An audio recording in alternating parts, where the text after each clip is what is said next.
Yo, what's up YouTube? My name's Axel, and today I want to show you guys how to clone yourself in Photoshop CC. Peter McKinnon made a video of this probably like 3 to 4 years ago, and it absolutely changed my life. I remember watching it in my college dorm and being like, bro, that's what I want to do. Not just create videos like that, but content like that makes people feel inspired and challenged to do more.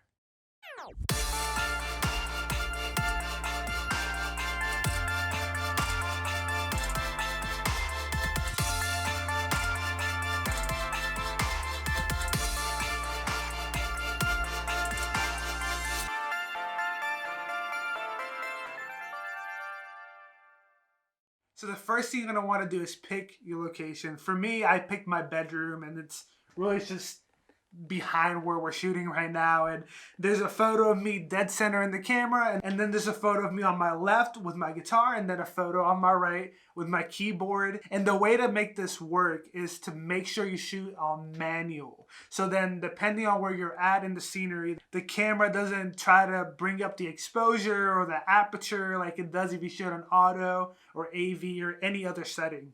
I realized it also helps if you download the Canon Connect app.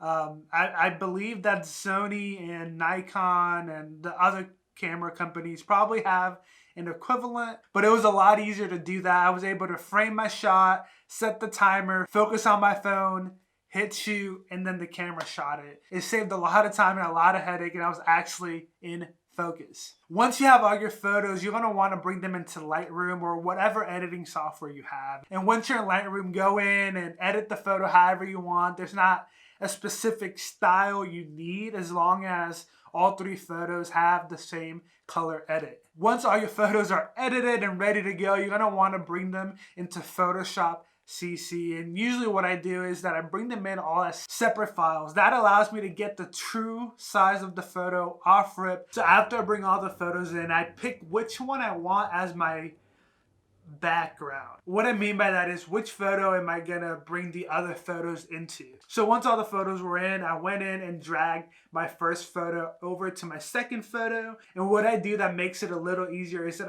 once it's in, I'll bring down the opacity to make sure that everything's lined up perfectly. Once I bring the opacity down, for these shots, since I'm so far away, it's a little bit easier to work with them. So all I did was that I made a layer mask on my top photo, which is the one of me holding the keyboard.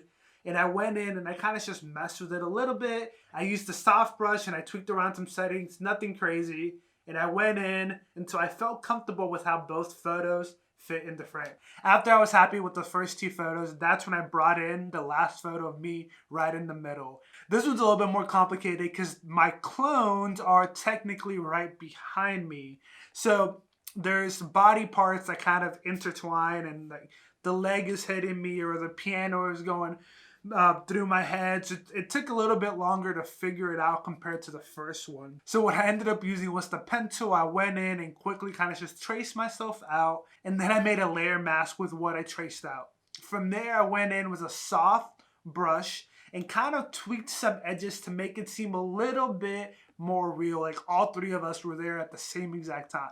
Once I was happy with how my main photo looked, I went back to my first 2 photos and I grouped them and merged them. And from there I went into my filters and added a Gaussian blur, really soft, around 3%, but this helped make it a little bit more realistic. And that's it. That's how you clone yourself, YouTube. I told you it was easy and quick. Anyone can do it. Make sure you tag me on Instagram at ax.vasquez. I want to see how you clone yourself. And make sure you comment below if you have any ideas for future videos. With all that being said, make sure you like the video, subscribe, and I'll see you guys later. Peace.